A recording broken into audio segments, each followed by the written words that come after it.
It's the development and implementation of ideas that have value that is driving societal and economic change. We see and use creativity as a fuel to drive innovation in the 21st century as we move from industrial and knowledge-based models to be a more global, innovation-based economy. Our next conversation will bring together for the first time this distinguished panel with perspectives about creativity driving 21st century innovation. Here to facilitate this discussion with a group of brilliant and creative minds is an author, speaker, entrepreneur, and innovation consultant. He's the chief solver of Kiln Ideas, a startup that uses trend intelligence to inspire innovation. He's the author of Jack's Notebook, a well-reviewed business fable used by Berkeley and Cambridge universities to teach creative problem solving. Please join me in welcoming from Kiln Ideas, Greg Fraley.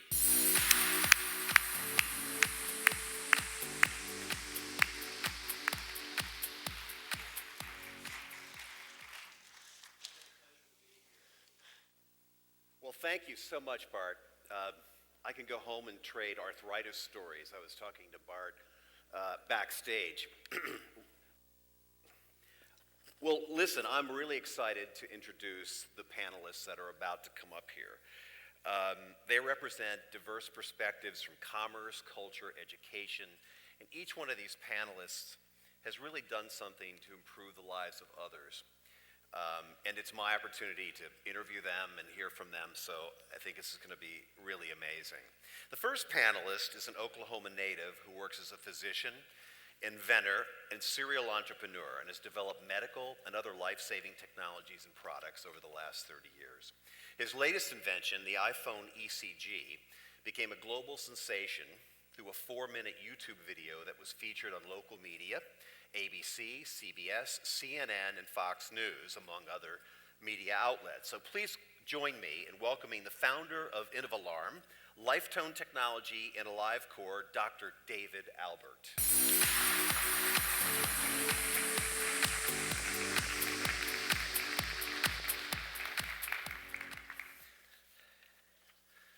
I think I need an ECG after this. That music is like getting my heart going there.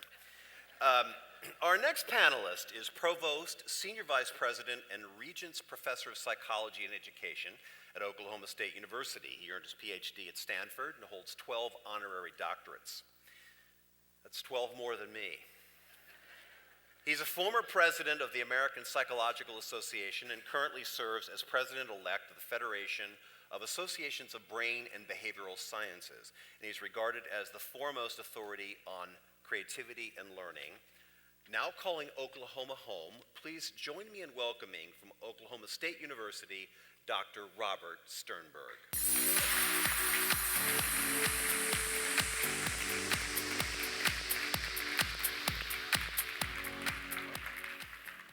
I'm totally psyched just to meet you, Dr. Sternberg, so let's have a seat. And our third panelist was a collegiate basketball player for Oklahoma State University. His career was extended when he was drafted to the NBA in the year 2000. And during his 10-year NBA career, he played for Seattle, Milwaukee, the Oklahoma City Hornets, the Oklahoma City Thunder, and the Sacramento Kings. In 2004, he founded the Desmond Mason Art Show, which sells artwork, and he creates, and the proceeds of which are raised and are donated to numerous local charities. He's a true Renaissance man and is known best for his integrity, philanthropy, and passion for positive change. Let's put our hands together for former NBA athlete and artist, Desmond Mason.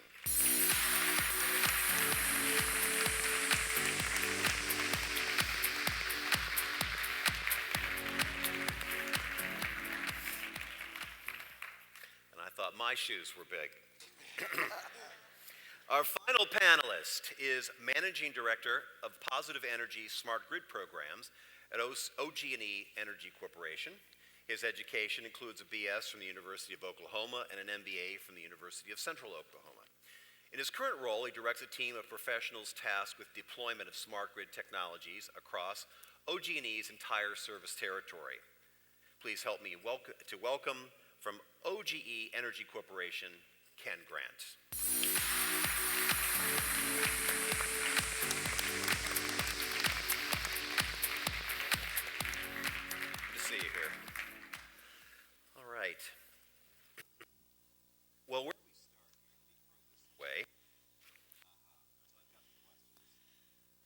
I cutting in and out? There we go. Okay, the first question I'd like to ask, if I'm fine. There's a lot of myths around creativity and innovation. And I'd like to ask each panelist the simple question. What's, in your view, the biggest myth around innovation, and what might we do to expose that myth? So why don't we start over here? Or anyway, anyone can jump in. Got the backup here. Okay, well, I'll tell you, I think one of the biggest myths is that not everyone can be innovative and creative. I absolutely believe that at our core, human beings are innovative and creative, and that's why we're still around. And so I think, from my perspective, we all have the potential to be very creative beings. I agree completely. I think typically it's the environment that we're placed in, whether or not we can be creative. And so in corporate cultures, we have a tendency to allow people to become isolated and not collaborative. We don't create collaborative environments. We don't create environments where people are encouraged to take risks and make mistakes. And instead, people become isolated and don't work together. Where collaboration exists, I think everybody has an opportunity to be creative. I feel like creativity, one of the biggest myths about creativity and innovation is that it's easy. I think it takes work, it takes a lot of thought process. As you continue to grow as a person, you have to maintain that creative mindset, and those things take time, they take work. To grow. So it's not a very easy thing, but again, I do agree that everybody has the ability to be creative and innovative. I think the biggest myth about creativity is that you can't measure it.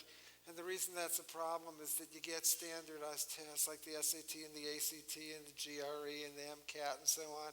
And the test companies say, we can't measure it. And the result is that we have a bunch of tests that measure things that aren't that important. When I was Dean of Arts and Sciences at Tufts University, we developed measures of creativity, and we found that they increased prediction of academic performance and extracurricular and leadership performance, and they reduced ethnic group differences. Now at Oklahoma State University, we're starting to measure creativity for our applicants because we want to develop the leaders who make a positive, meaningful, enduring difference to the world. But if you keep listening to testing companies that say we can't measure it, what ends up happening is the creative kids never get a chance because they keep taking tests that don't show their true talents.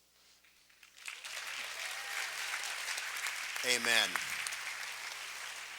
If I could follow up with that one, how might we put those sorts of measures as a balancing sort of measure into, say, primary or secondary education?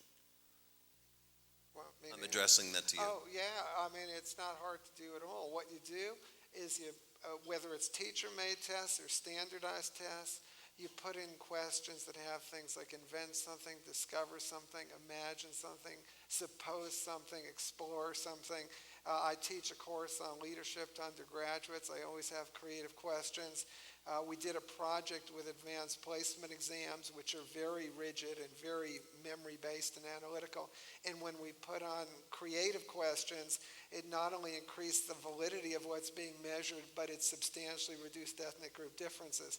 The only block is the myth that we can't do it. And the reason that that's a problem is that in today's society, what we need most are creative and wise leaders, and what we end up with is a society that's socially stratified by test scores, and so we end up with people in high positions who do really well on multiple choice tests, but don't have the creative skills. And then you wonder why banks like Lehman Brothers and so on fail, and the reason is that they're recruiting people from these very top schools that look for people with the highest test scores, and they're really good at taking multiple choice questions, but when you actually get a real question, they just can't answer them. You heard it here first. I've always found it interesting that it seems like the MBA consultants that I often work with feel that they can analyze their way to a great idea. Does anyone have a response to that? I go back to the metrics. We say you can't improve what you don't measure. I think the same thing's true in corporate culture and in the corporate environment. We do a lot of analytics around results and what were the results, but we don't talk enough about the actual work that got us to the results. So the number of successful products that might be created versus the number of products that are in the development pipeline. There's just not that many successful products on a percentage basis, so you have to do a lot of development. And we tend to focus just on the end result, customer satisfaction, but we don't really talk about the number of options customers have available to them. So we may talk about the one successful product, but the more options we make available to customers, the more technology that we make available to customers, the overall customer satisfaction is higher as a result of just offering things, even if customers don't choose to participate. So sometimes I think we get lost in the analytics and we forget that it's really the work that we need to do to get there, and it's not just the results at the end of the day. I'm going to sort of skip through my planned questions because what's coming up is more interesting than what I'd planned. Desmond, I want to direct a question to you, and it has to do with going back to mythology, so to speak, about creativity. You're an artist. You're a painter. I believe a lot of people think that to be considered creative or to consider yourself creative, you have to be artistic. What would you think? Would you respond to that? I don't necessarily, is that on? Okay. I don't necessarily think so. I think, when you're looking at art and creativity, let's say in professional sports, you can be creative and not be artistic. You have to make moves on the fly. You have to make your mind up. You have to make decisions kind of ahead of when they're actually happening. We talked about this in the back. So you don't have to be extremely artistic to be creative. You just have to be open-minded and be able to look at something to be progressive. The way we look in the world today, if you look at things like the iPhone and how it was innovative from just this, when it used to be the Motorola phones and now we have these little iPhones. When you look at scenarios like that, those were people that were innovative. I don't necessarily say they were all creative, but these are people that had a vision of something better. And I think that's the difference between innovation and creativity. Innovation can be something that's 50, 100 years down the road that people look back and say, it was started here. That's innovative. But creativity, you can pick up a canvas and be creative and paint a masterpiece, but it happened in minutes or hours. So you don't have to be both, or one doesn't have to deal with the other one. You can definitely be creative and innovative in a separate field. Okay, I have to ask because it's not often I get to sit next to a former NBA star. Who was the most creative and innovative player in the NBA that you played against? I'm going to say the most innovative player that I played against was Michael Jordan, because he took shorts from about that big to actually like an inch above the knee, which I thought was awesome. And he took socks from about that big to about that big, which I thought was awesome. So that's very innovative. And creative answer, I think. That wasn't what I was looking for at all. Okay, so we're all creative, at least in some way. And I guess my question to the panel is, how do you remind yourself to access your creativity? What do you folks do? I would say I go from being an artist in my art field and not basketball. I go off of my environment and I go off of my family. Right now I have a 6-year-old and a 2-year-old, so they keep me on my toes, and it really helps my art right now. It's taking my art to another level. I'm painting more free-flowing things. I've stepped away from realism and got more abstract, and that's because I paint a lot with my kids, and I really love watching kids put color together. They know nothing about color theory, but some way, some form, except my son. Some way, some son. They make it work. My son's it turns to mud after about 15, 20 minutes, but it's really taking my art to another level. And every day I wake up, I can literally go to my studio and paint something just from spending time with my kids. I think it was Picasso that said something like he spent 60 years trying to draw like an 8-year-old. Yeah. Perfect. Any other thoughts on reminding yourself or how to access on a more frequent basis your own creativity? I tend to feed off other people, and so I find when I've gotten tied down to meetings and just the constant daily grind of things that have to be done, I get isolated from other people. I tend to lose my creative thought processes, and so I'll make myself engage with other people and spend time with other folks and interact, and the next thing I know, I feel energized. I feel like I have ability to go and think creatively and kind of get out of the box and do more work. I feed off other people and the energy in the room. Yeah, I have 9-month-old triplets. My wife and I have 9-month-old triplets, and every day they have new tricks. And if you're not creative, it's very hard to survive. I was up at 3:30 this morning because Sammy got up and started crying. And so they constantly keep you on your toes to find new ways to adjust to their changes. Thank you, Robert. I want to throw the panel a little bit of a curve here. Dr. Albert, you had suggested something to me in some emails that we had preparing. So the funny thing about these panels is that you're so sort of settled in here. You feel like, you've had too many beers and you're sort of sinking back into the couch. So let's do something a little more physical. Could you take over for a moment? Okay, and I didn't speak because of that. I have a perspective on being innovative and creative. And it's something I've actually written about, and I call it orthogonal innovation. And I've been reminded of it the last several weeks as every magazine of any stature in the world has put Steve Jobs on its cover. And as my 12-year-old last night, as they were 12 and 14-year-olds on the bed with their iPads, it struck me as they had come home being creative candy getters on Halloween, that the notion, my 12-year-old said, "Dad, it was think differently." No, honey, it was think different, and that's the point. But one of the tools I use that I think Steve Jobs, I would hope maybe he used something like it, and as a matter of fact, in the Isaacson book, they talk about it, is that conventional wisdom is a very powerful force. And so if we could all do something, if I could ask my fellow panelists, just to illustrate, take about 20 seconds, illustrate something, if we can all stand up. I'm going to show something that I call orthogonal innovations. Mr. Grant right here, Desmond next to him, and face me, all right? And you, Ms. Farley, be right next, and face this way. Okay, now this is the vector. For those of you who aren't mathematical, vector has a magnitude and a direction. This is the vector of conventional thinking and conventional wisdom. We're all going in this direction. By the way, we only drill oil wells straight down. Who's the crazy guy who says we drill them this way? Okay, straight down is that way. Okay, now I'm going to stand here at a 90-degree angle, or orthogonal in mathematical terms, to the conventional wisdom, and I'm going to be my good friend Aubrey McClendon, and I want to drill horizontal wells. And guess what I see? A huge new opportunity, because I'm not bound by the conventional wisdom, the conventional thinking. I am 90 degrees to it. And so that, gentlemen, thank you very much, is my opportunity to open up new innovative ideas in a conventional way.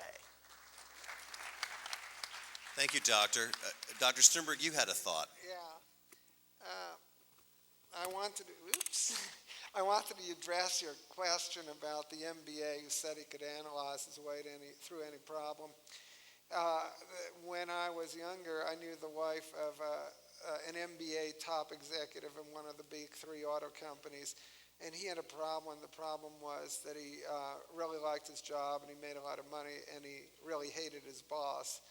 And so he analyzed the problem, probably the way your MBA did, and came to the conclusion he needed a new job. So he went to a headhunter, and the headhunter said, "No problem, we'll find you a new job." And the guy went back and told his wife, "I have good news, the headhunter's going to find me a new job." And then the wife, who was teaching a course on creativity, said, "Well, maybe we could think about the problem in a different way, redefine it creatively." And the result of that interaction with his wife, the college teacher, was that he went back to the headhunter and gave the headhunter his boss's name. And then a couple months later, the boss got a phone call offering him the job.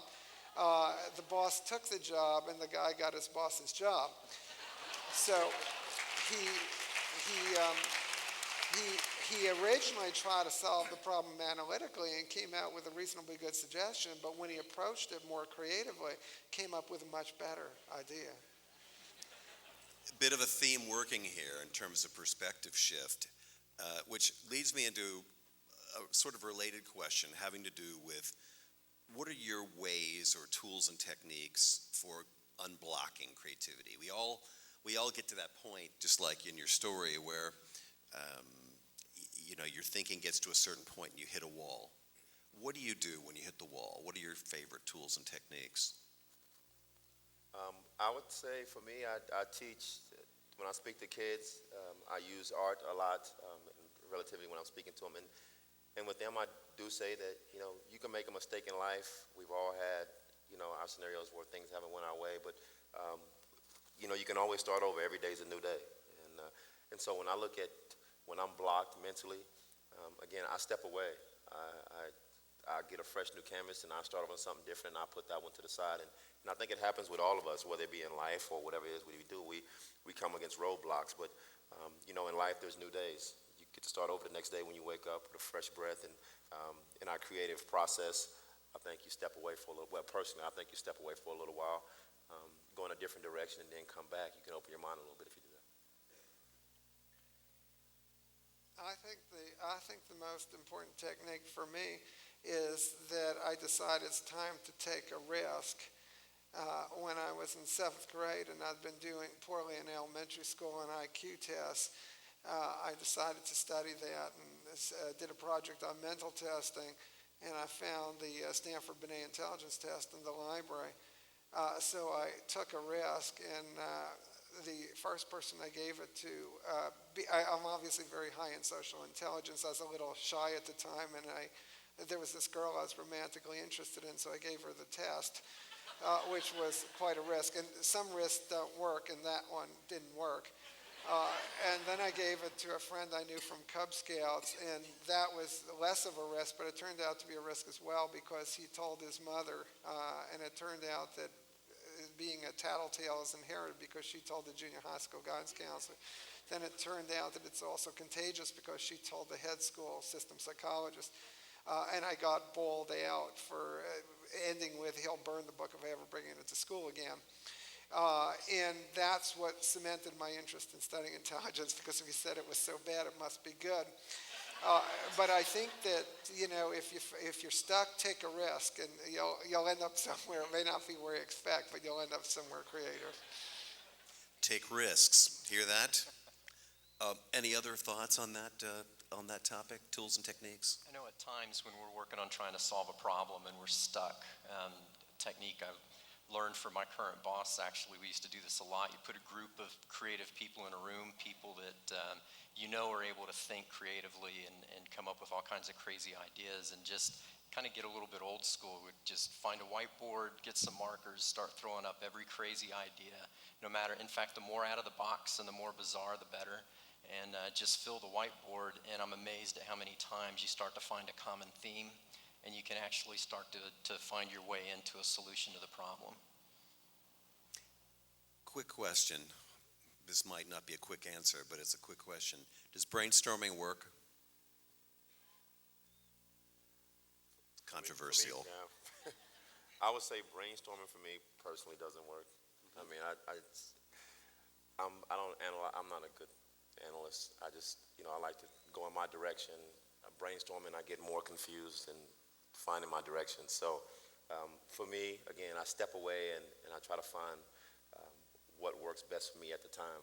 Once I brainstorm, I put pros and cons, and before you know it, I got 5 or 6 pieces of paper crumbled up, and I'm having issues. So it doesn't work for me. I want you folks to notice how we're defining brainstorming here. Ken, I think you had a thought.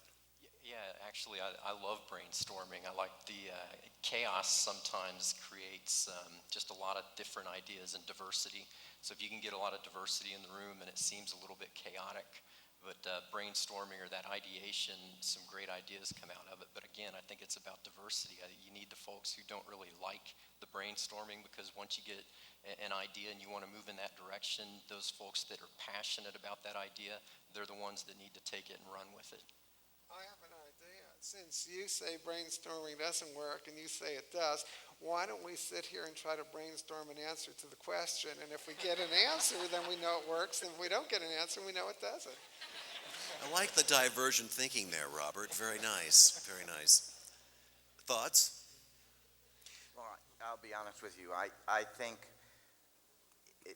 diversity is a tool. Brainstorming is a tool. Creativity is a state of mind. So we can use tools like my orthogonal thinking, brainstorming, quiet thought. I think, again, I go back, every individual has the potential to be creative. Whatever the tools that are best for that individual need to be explored. So what I would say is, in taking risks, we must try a lot of things to find what is successful for each one of us. You mentioned Steve Jobs. I just finished reading the book myself, and he brought up, at least in the interviews with Isaacson, the role of intuition in his own process many times. And he credits, spending a year wandering around India barefoot as the first step in him getting better access to his intuition. Now, so if you have not great access to your intuition, just go to India and spend a year walking around barefoot. But just thoughts from the group, what is the role of intuition in creativity and innovation? Well, I think, he's a classic example of different skill sets. His contemporary, my classmate Bill Gates, very smart, scores very well on the SATs, yet and incredibly successful, however, in a different way than Steve Jobs, who, both of them college dropouts, but, one intuitive and one analytical. So I don't think success necessarily is dependent upon one or the other. I think intuition might be able to be cultivated, but is probably a gift like artistic talent. So, my perspective. Yeah, I wasn't going to answer it, but I don't think it's a gift. I sometimes tell this story about a middle school principal who had a problem that the girls in her school were just learning how to use lipstick, and she wasn't sure what to do because they kept putting lipstick on the mirror in the bathroom. So she had, I guess you'd say, this intuition. She identified the culprits. She brought them to the girls' room. And she said, you can't keep putting lipstick on the mirror because it makes the mirror very dirty and it's a lot of work for the janitor to keep it up, cleaning it. And if you don't believe me, I'm going to have the janitor come in and he's going to show you how much work it is to clean up the lipstick. So she has the janitor come in and he takes a long-handled squeegee, he dips it in the toilet, he cleans the mirror, and after that, none of the girls ever put lipstick on the mirror again. And I don't think that's a gift. I think that that's a decision. I don't think it's like, SAT scores or ACT scores. You decide that I'm going to think about this in a new way. I'm going to think about it intuitively. And I think that's something anyone can decide to do. I don't think it's something you're born with. Fair enough. Good story, though. Mercy. It's kind of hard to follow that. You have something to say? Yeah, it's kind of hard to No, follow. can't follow that story. No, that's a good one. Well, let's go to the next question then. I occasionally get interviewed on the radio, and the radio, they have these 2-minute time slots. And they say, tell us the one thing about creativity. And that was a very frustrating thing for me, so I'm going to lay it on you. What is, if you had 3 minutes with someone, and they said, in all sincerity, what can I do? What's the one thing I can do to improve my creativity and effectiveness as a creative person? What would you tell them? I think, again, it's creativity. Everybody has the ability to be creative. I agree completely. And I think a lot of times it's a product of the environment that we're in. And so creating the right kind of environment where people are encouraged to take risks. We talked about risk taking. and people are allowed to make mistakes, and it's okay to make a mistake every now and then, and we learn from those mistakes. I think we're encouraged to be collaborative, and we create collaboration. Collaboration won't typically just happen on its own. You have to be deliberate about it. I think that's how creativity can exist in a corporate culture. You have to have fun. You have to find ways to have fun at work so people are actually relaxed and they're actually using their minds and not under constant stress. I think that's what creativity, at least in a corporate environment, a corporate culture is Okay, about. quick follow-up. How do you inject fun into an environment? I'll give you a couple of great examples of things that we've done in where I'm at. The team that I lead, we've got nearly 100 people in a workspace. And when we took that space, it's in Leadership Square, downtown Oklahoma City. First thing we did when we moved in, we gutted the whole thing, took out all the walls. So we opened up all the natural light, brought all the light in. It really creates a nice space. A couple of things. Yesterday we had a big Halloween party. People wear costumes to work. They brought their kids in the afternoon. People decorated their offices. They actually took their kids trick-or-treating from cubicle to cubicle in the office space. A few months ago, we came in on a weekend and laid out a miniature golf course on the floor amongst all the cubes, just taped holes off, had things you had to hit balls through. And so Monday we spent several hours, hope Pete's not here, but spent several hours having a miniature golf tournament and just played it off until somebody won. And I mean, you have to be deliberate and find things that are creative. You can't just show up and say today's a fun day. I mean, you got to be deliberate about it. Thanks, Ken. Getting back to that other question, though, what is the one thing? Any thoughts? I would say being creative, you have to make a conscious decision to be creative. I think we all have creative gifts. I grew up in a scenario, and I've studied enough artists to find out that there is a such thing as struggling artists. I'm around a lot of them here in Oklahoma City, and I grew up in a situation where art helped me get out alive.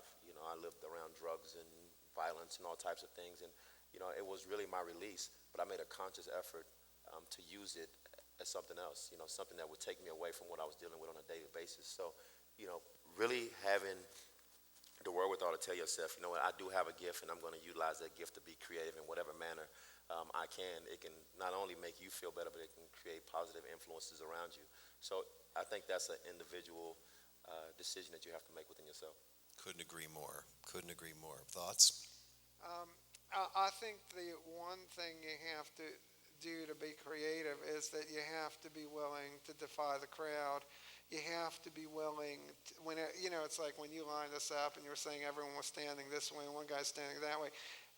To follow up on that, there was a ski jumping contest where all the people went like this, just as we were standing straight, and there was one guy who went like this. And when he went like this, the result was that he jumped farther than all his competitors, but he lost the contest, and the reason was that the judges rated him down for aesthetics, because they thought, although this looks pretty good on me, I think you'll agree, but they thought it didn't look good on him.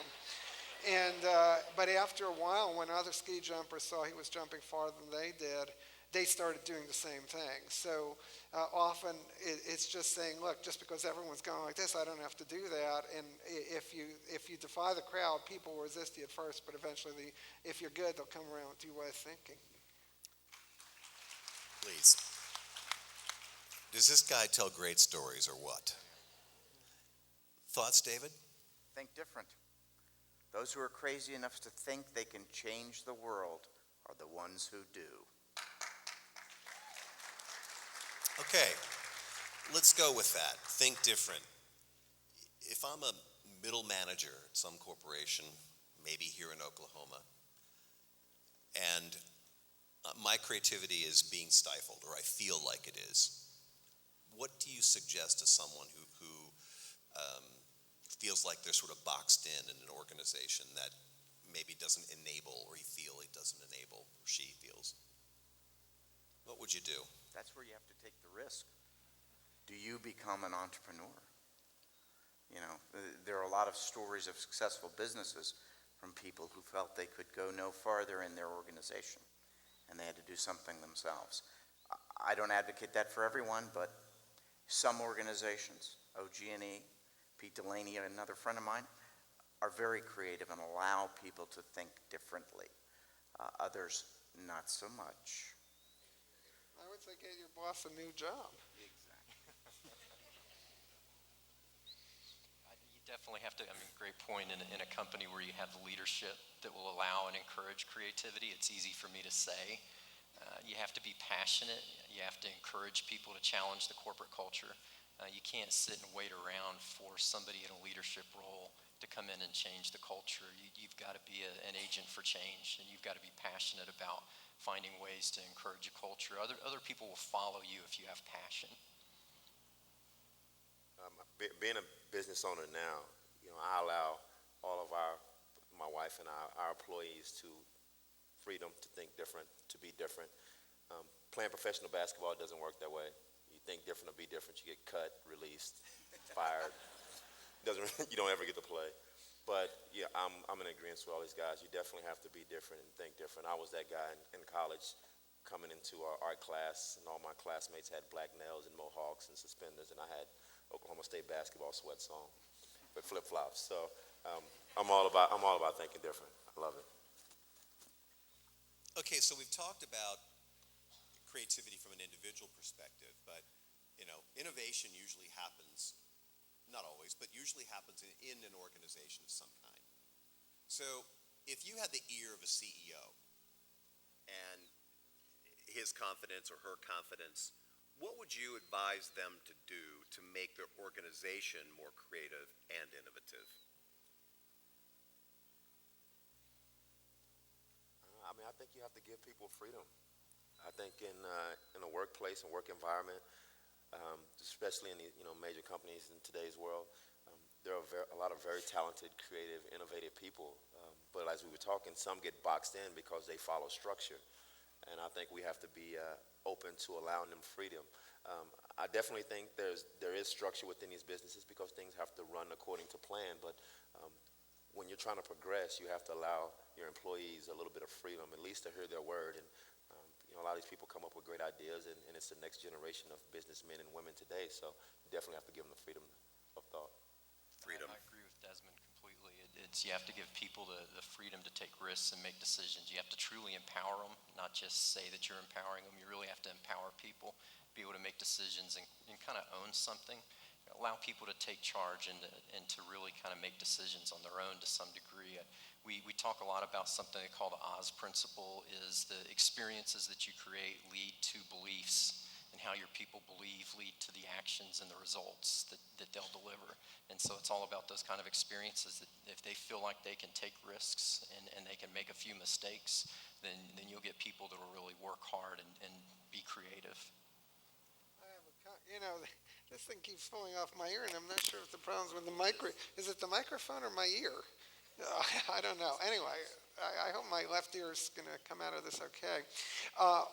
We once did a study. It wasn't on my left ear. It was a study where we encouraged students to take risks. It was an experiment in two domains, writing and in art. And then what we're looking for is whether the kids who took more risks did products that were judged as more creative. And in the artistic domain, there was a clear relationship between the risk-taking propensity and the rated creativity of the work. But in the story writing domain, when they wrote something, we didn't get a very strong relationship, which was disappointing because our hypothesis was that we would, and if we didn't, we wouldn't be able to publish the study, and then if I don't get publications, I don't get promoted, and if I don't get promoted, I don't keep my job. If I don't keep my job, I don't go to heaven. So it was really bad. And so we looked carefully at the products of the kids, the written products, and what we discovered is that there were kids who took countercultural points of view in their essays, and when they did that, even though the raters were told to mark the kids for creativity, the raters nevertheless marked them down when the kids disagreed with them. So I think a really important thing is not just to say we value creativity, but when people have different ideas, not to rate them down. It's really to reward that. My perspective is that, one of the great strengths we have in the United States, and the reason we have the Apple computers and the Googles, is that we have a culture that tolerates failure. Risk and failure are inevitable bedfellows. And what we have to realize is that there are cultures to our west and our east that do not tolerate failure. And if we didn't tolerate failure, we're talking about Steve Jobs. Steve Jobs would be a failure today. He would have succeeded once, failed, and then been done. And in cultures around the world that don't tolerate failure as the most expensive yet most valuable tuition, we have an innate advantage. There is an American advantage because we have story after story of those who have failed yet come back to even greater successes. And I have an entrepreneur's prayer. Since you brought in religion about not going to heaven, by the way, tenure in my mind has always been related to someplace else besides heaven. But what I will say is that I have an entrepreneur's prayer. God grant me the wisdom to only make new mistakes. I'm going to make mistakes every day. Just don't let me repeat them. Amen. Could I make a comment on that? Sure, Robert. It may be that for people like Steve Jobs, we tolerate failure, but if you look at our schools and the standardized testing mania that has now taken over our educational system under the No Child Left Behind Act, not that I have strong feelings about the No Child Left Behind Act, but it's really straitjacketed teachers, it's straitjacketed kids. Teachers are afraid to take a risk because they may lose their job. Principals are afraid to take a risk because they may lose control of the school. Kids are afraid to take a risk because they may not get into college. So I think that we're really doing quite the opposite in our schools as a result of this government act. We're waiting for Superman. We're getting so controversial now, I think we're going to have to stop. I did get a signal, and I think that was for 2 minutes, right? So if I could just have any final thoughts from the panel in terms of something for the folks here to take home with them and back to work in terms of how they might prosper, so to speak, as a creative person. Final thoughts. I don't know that there's any more brilliant way to end than the comments that you just made about taking risks. I think that's exactly it. And Steve Jobs is such an admired person because of the way he used intuition and didn't use a classic approach to marketing and product development. He created needs that we didn't even know we had. And then the more advanced their technology became, the more simple and elegant their devices become. And I think so many technology companies have gotten that wrong, and Apple got it right. So it's amazing to me that the iPhone can be not just such an amazing device, and it does so many things, but it's so beautiful to look at, and it's just such an elegant device. And you just can't say that about a lot of other technologies. And so simplicity is important in technology. I think making things easy to use is important, but I think the best takeaway is take risks and be encouraged to take risks and encourage your people to take risks. If it's short. It's very short.